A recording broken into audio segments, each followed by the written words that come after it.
Monet is all elite and has been in the headlines over the last week following her arrival, but there's also been a lot of chatter about her big money deal, something in which she recently addressed, and I'm going to tell you what she said about it, because Monet made her AEW debut on the Dynamite Big Business episode in Boston, and this was after it was believed that she had been signed since December, because the former WB star did have talks in 2022 and in late 2023 with WB, but both times were said to be far apart on money. Now, WB sources have said that Monet wanted a high figure, and a higher figure than what WB was simply willing to offer her, with reports that she was seeking Becky Lynch level money.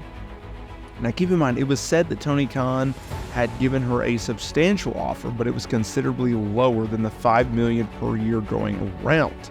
Now, one WB star noted that they heard that the number makes her the highest paid star in pro wrestling.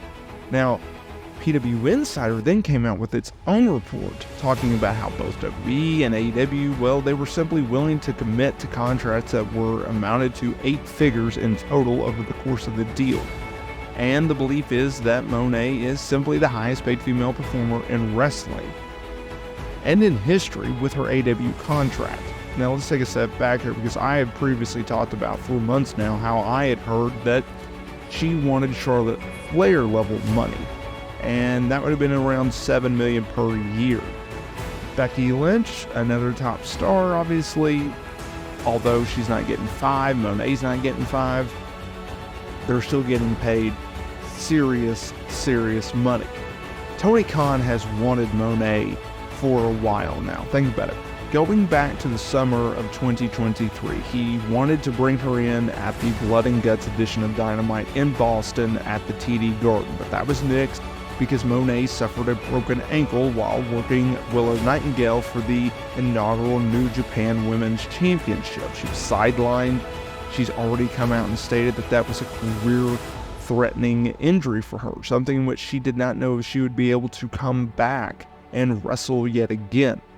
Then they had her show up at All In. She was spotted in the press box, right, watching, and everyone's like, oh, she's going to be AEW when she's medically cleared. But then there was reports talking about how, well, no, she could go back to WB. As I just mentioned, 2022, she had talks. 2023, she had talks. But Monet wanted a high figure, and I think Triple H just didn't see the value there at such a high level. Because you have to keep in mind that he thought that Will Ospreay wasn't a good promo, and that's the reason that he didn't give him the best of offers, right? Reportedly, he lowballed Okada, or not Okada, but Will Ospreay. He kind of did with Okada because he felt like the WB brand and the opportunity to wrestle at WrestleMania was enough to sign Okada. All three, Okada, Will Ospreay, Monet, they went to AEW, and it was such a big deal because AEW, not only did they need those free agent signings, they needed to boost the women's division, and they need to get a new TV deal with Warner Bros. Discovery once WBD is done in talks with the NBA for a new TV rights deal. So that is that. Now, reportedly, WB officials, they absolutely wanted to have Monet back in the family, right? And you have to keep in mind that Monet never had issues with Triple H, right? She was booked very, very well under Triple H in NXT.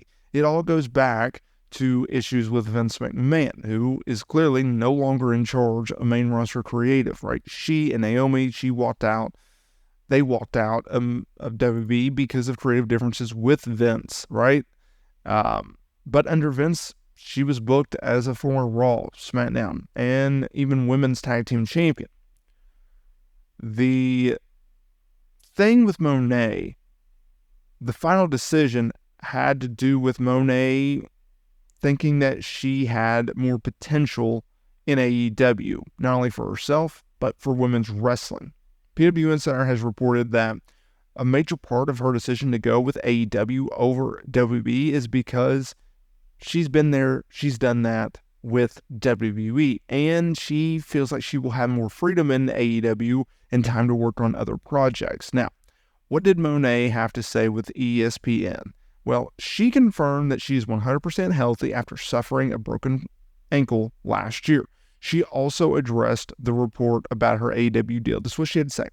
I mean, I'm not Mercedes Mone for no reason, she said with a smirk. Money changes everything. I'm about that bag, absolutely. Now, Monet added that she wants to create history and magic, which is something that she wants to do in AEW. She thinks the promotion is where she can achieve those things and call it home. And I believe that. I think that she's going to be a very, very big, impactful signing for AEW for Tony Khan, because I don't know if people have caught this over the weekend, but Sean Ross Sapp reported on Fightful Select that within AEW, they believe that there is going to be a Monet segment, and then there are going to be a women's segment or women's segments, right? You're going to have that difference where you're going to put her as an elite draw going forward. Now, keep in mind that depending on what AEW does with Monet from a creative standpoint, you have to be able to, like, Monet's not going to be able just to draw it all herself, right? You can't have bad booking and bad creative and expect Monet to continue to draw big numbers. That's not going to work. You have to give her a dance partner in which she can draw with. I don't care if you're The Rock or Steve Austin. If you don't have good creative and a good dance partner, you are going to be struggling and trying to run uphill. It's just not going to work. But I believe that based off of his booking decisions as of late, whether that be with Okada turning him heel and aligning him with the Young Bucks, whether it would be the way that he brought in Will Ospreay by scoring a win over Kyle Fletcher and now feuding with Bryan Danielson ahead of their match at the Dynasty pay-per-view in April, you have to give him the benefit of the doubt. You have to have confidence in Tony Khan, correcting his wrongs and be able to fix the past issues in which he's had, not only in the women's division, which has been criticized for years now, but you also have to have faith in him that he can fix his booking problems, his promotional problems, right? And I think in time you'll see that it pays off, because there's something about with big money comes big expectations and stress. Let's be real, right? He is trying to get a huge ROI on a huge talent with a huge contract. And with all that being said, I don't think you can just mail it in from a creative standpoint, no matter what you think of Tony Khan. And also what he's done with the women's division over the last 4 months by not only bringing back talent, getting back talent, signing talent, and the way that he has booked talent in the women's division over the said period, I think also should give you optimism, right? Whether that be signing Deonna Purrazzo or bringing back Serena Deeb and Thunder Rosa. We're going to get Britt Baker back eventually. What he's done with Timeless Toni Storm as women's champion. Jamie Hayter is still out on the sidelines and will be for a while, but she'll be coming back. There's a lot of positivities in AEW, and you just got to look at it instead of just being negative, I think.